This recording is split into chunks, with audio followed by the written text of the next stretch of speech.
What up, y'all? As Black History Month draws near an end, there's no way we can let you guys leave without talking about the sneakers world's fashionista, and that is Vashti Cola. Vashti is a DJ, filmmaker, designer, and creative consultant. In 2010, she had an opportunity to become one of the first females to design their own Jordan. And that blew the doors down for females in sneakers. This is Black History Month, and that is Vashti Cola. What up, YouTube? It's your boy Sneaker D. And you got Just-O. And we are Kick Chat, brought to you by KYG. And today's episode is People's Choice. We asked you guys to send in questions. You sent them in. Now we're going to get to answer them. First question up is from Super Scoops. And she asks, what are 5 staple sneakers non-sneakerheads should get to start a collection? All right, being from New York, I'm going to tell you already, go get some Air Force Ones, lows, whites, staples. Definitely staples, especially if you're from New York. But get them if you're not from New York either. All right, for people from every other state, I'm going to tell you, don't get those. And no, honestly, if you're trying to start a collection, you want something that's going to be durable. Those low or white forces, once someone steps on it or you step in some grass, they get a crease, they're done. Me personally, if you're looking for an all white pair, I'm going to say go Stan Smiths. Oh, what's the next one? Stan Smiths are nasty. By the way, nobody's starting their collection with Stan Smiths. And Air Force Ones are great to have. Can we get the next sneaker? Yeah, okay, we about to. Air Force Ones are great to have. Don't listen to him. He's not the voice of the people. Feel me? Besides that, second sneaker, any Air Jordan 1. Any. If you want to be more cost efficient, I would say go with something that dropped recently. But any Jordan 1 would suffice for any sneakerhead trying to start a collection or novice. I agree with them there. Jordan 1s are a great way to go. I would specify and say go with the bread ones. They're a classic color. They're going to stand the test of time. Some of the recent ones may be hot for now, but may not translate well throughout the years. They also hold up well. Even if they get a little dirty, they're still a good pair to rock, and they go with multiple colors, even though it is a red and black blocking. All right, now my third one, staying with Jordan brand, I would say the black cement 3s. Just like you said about the breads, they stand the test of time. When they crease, they got that tumble leather, so it doesn't really look bad. This is a good shoe to have, man. Yeah, 3s. Everybody knows that's my favorite favorite Jordan silhouette. But I'm gonna say go with the white cement 3s. One, he jumped from the free throw lines in those. They just make you look special when you wear them. The black ones are a cool alternative, but I think the white ones are the better versions. All right, I'm gonna end with Jordan, but before we get there, another favorite basketball player of mine is AI, and I feel like the Reebok question mids right now are going through a resurgence. I would start with his OG colorway if you are looking to be cost efficient, and get something that is pretty dope. If you're over the age of 13, you may want to stay away from the Reeboks. I'm going to take something that's a little bit more mature, and I'm going to say go with the all-gray New Balance 1300s. They're a simple, plain colorway you could throw on with a suit. You could throw it on with streetwear, and New Balances are also starting to make a real splash in the culture, so you might be a little ahead of things. Yeah, tell me wherever you find those things, because I don't see anybody with them. You ever been to Kith? But to end, going back to Jordan, and something that you can wear with anything, it has a real nice color palette, similar to cement 3s. I would say the cement 4s. You know what I mean? You want to go with those. Those are good color palette. You can wear with anything: black, white, any color, work, not work. Put those on, and you'll be set. Oh, do the right thing too, man. Just do the right thing, get you those. All right, so I gave you guys a lot of sneakers you can wear with both street and work, but like the homie YG said, there's a point in time where you just gotta stay dangerous. So listen, this is not highly advised, but I said let's go get some low cut all black forces. Yes, invest in the black nasties right now. Trust me. When you don't want to be bothered and you walk in the street, you throw those black nasties on. First of all, you could cut any line. Nobody's going to say nothing to you. You just get where you're going. No one is going to bother you. Ladies, you try to be hassled in the street, throw on a hoodie and a pair of black nasties, and you good to go. All right, so next question. Oh, this is for you. It came from Lady RH Bless. And she says, how do we feel about supporting the Yeezy brand after all of his shenanigans? For me, Kanye's my favorite person in life. You voted for Trump? I'll try to keep politics out of this. Okay. Sounds fucking just to me. No, it's not. What I want to say is that Kanye wouldn't be Kanye without his shenanigans, whether it be pro-black or his shenanigans with Trump, right? I find like solace in supporting Ye because we are not without sin, right? And I'm about to say I got essentials on today. That's the only thing. I find myself recently buying a lot of Fear God stuff, but we are not without sin, and I can't knock Kanye for being Kanye, whether like on which side he is on, because that's what makes him him. And that's the thing that you felt in when Kanye was like, George Bush doesn't support black people, you fell in love with that Kanye. So I'm not gonna knock him. You guys know how I feel. I don't own a piece of Yeezys, but I do not support the cancellation of Kanye. That is a black man that's taking ownership of the things he's doing. I don't agree with everything he said, but listen, supporting black is not only when it's easy. Sometimes you gotta support black when things are hard. All right, moving on to the next question from So Davida. She says, what is the truth behind the hate for the Air Jordan 1 mids?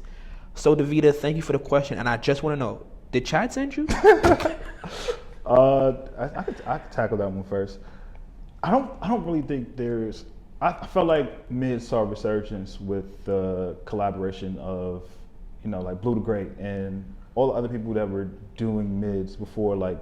They started to drop the mid bread. They started to drop the mid Royals or the little Union type mids. So I feel like there's not too much hate. I just think that people are purists and they love the hype of a high OG one. A lot of people dislike mids, and I'm gonna be honest. What happened to mids is they shorted the stock, and it just became the popular thing to dislike. There's really nothing wrong with them. They're just not what you wanted. Like, trust me, last year I bought those Winterize 4s because they looked like the Eminem 4s, and when I got them, it just didn't feel right because it's not what I wanted. So I think people just don't like mids because they really want the highs, and when they get them, it's like, this is close, but it's just not quite what I want. But the Hypebeast also made mids the cool thing to hate. So just like they did with the Black Nasties, it's just on the chopping block right now. All right, next question up comes from Neighborhood Sneaker Hero. That is a fire name. And he asks, how do we feel about bringing back camping for sneakers? Everybody do what they want. I'm going in first. I don't give a fuck how nobody feels. I'm going in first. That's on block. I think I'll take this one first. As a grown man, I'm not camping for sneakers. I'm not a fan of it. Like, when I was younger, definitely was out there camping for sneakers. It was super. It was fun to be part of, like, the experience. But I hate the fact that a lot of people are running around like, oh, let's take it offline. Let's bring back camping for sneakers. Half of you guys that are saying this are over 30. When do you have 3 days to sleep in front of a store? I'm not bringing back camping for sneakers, man. Listen, if you take the L online, it's okay. Just go to StockX, pay that extra price. You'll be fine. I'm not camping for nothing no more. What's that meme? Sorry, COVID, that one. That's mostly why I want to bring back camping. But besides that, have you ever really camped? We stood in the car. We stood in the car, put a chair right there. No, we did not stand in the car. We was in front of Modell's. I was in the rain. You were in the car. I camped, okay? Whenever we went to Nike Town, nobody had to be out of the car, bro. Camping isn't really sit out in a line. It's, yo, I'm here, hold my spot, we'll be back. Guys, O was glamping, I was camping, okay? I don't think he really knows the experience, okay? He be like, yo, I'm being in the car. He was nice and warm and toasty.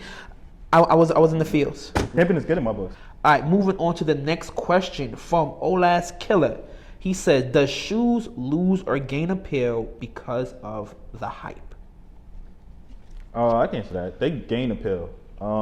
Hype drives the market, and hype drives Yeah, hype drives everything, honestly.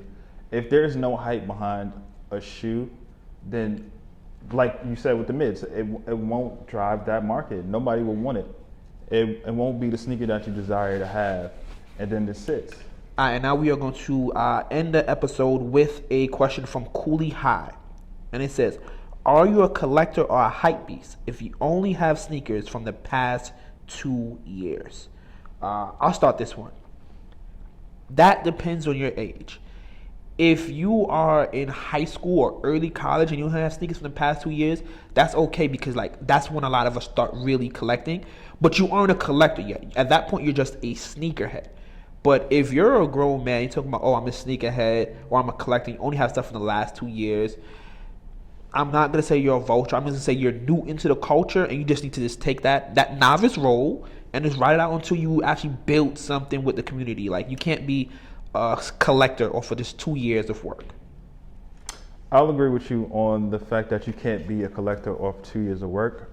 I feel like you are starting your collection. Whether or not you started it 10 years ago or you started it 2 years, you're building your collection. So I feel like you do become a collector with whenever you start. So say I started this year and I've gotten a pair of New Balance. I got a pair of sneakers that might not be hype, but I also gotten hype sneakers.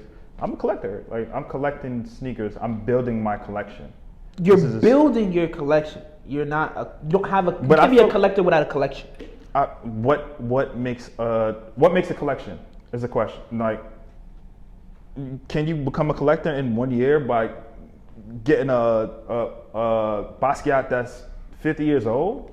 All right, but see, paintings and sneakers are different because I think this is what Cooley High was talking about. So if you come into the game and you got bread, and in 1 year you can buy 30, 50 pair of sneakers if you're financially stable and you can get the old sneakers. But what I think, and this is going to circle back to the hype beast part of the question, you're not really a collector because you've collected those things. It's like you didn't put that real work in, you didn't put that time in. You're a hype beasting. No, I feel like you are, because I don't feel like you're hype beasting if you collect sneakers that aren't sought after sneakers. Like, say, New Balance are not really sought after. Like, yo, bro, stop sending shots at New Balance. I'm not bro. They're sought after. All right? I'm not every New Balance is sought after. Not every Jordan is sought after. That is very true. That's what I'm saying. That you can be a collector. All right, so use Jordan. Stop talking about my New Balance like this, bro. You've gathered these pair of sneakers in these 2 MBG years. not going for it no more. New Balance gang. We not going for it no more. Stop talking about us like that. And that's fine. I respect New Balance. I'm just saying, if because we spinning the block. If you are collecting these sneakers, some of them that's not sought after, then you are a collector. All right, but what I'm trying to say is, if you just come in and you just like, yo, I'm gonna drop a bag, I guess you can say you have a collection. But I think what Cooley High was trying to get at is like, yo, are you like a purist? Are you like, does that kind of make it a hype beast thing? Like, if you just come in, drop the bag, and all of a sudden you everybody like, oh, he's a collector, and all you really did was drop a bag. Like, you didn't put anything into the culture. But that's how collections start. Not really. You don't think Jay-Z is a collector? Of what? Of art. I don't know Jay-Z's art collection. I've heard him talk about having boxes. I never seen it. You don't think Swiss is a collector? Of what? Of art. I haven't seen. Have we seen that art collection? We know Swiss buys art. But have we seen it? I can't tell you he's a collector. And I don't know what he has in his collection. I'm pretty sure Swiss has shown his art collection. I haven't seen it. That's all I'm saying. Have you seen it? But I'm just saying, what I say that to say this. Nobody becomes a collector without dropping a bag. I'm not saying that you don't have to drop a bag. What I'm trying to say is, if you just come in, drop a bag, and buy a bunch of pairs, you're a hype beast. What makes you I don't think hype beast has anything to do with being a collector. Okay, cool. Like right, cool. Buying hype sneakers makes you a hype beast. Okay. Buying a collection of sneakers makes you a collector. All right. So let me ask you a question. Oh, how much do you know about art? I know very little about art. All right, cool. Perfect. Me too. So if you hit the lotto, you hit big, you got $1 billion, right? Mm-hmm. And now you're like, yo, I'm going to go buy art. What type of art are you buying? I'm probably buying art from black people. Okay, you're buying art from black. What do you know about it? I know very little about it. You're going to invest in what people tell you is good, right? Probably so. That's hype beasting. Because you don't know. The people saying that this is good, so you're going to go there. That's hype beasting. But that's not true.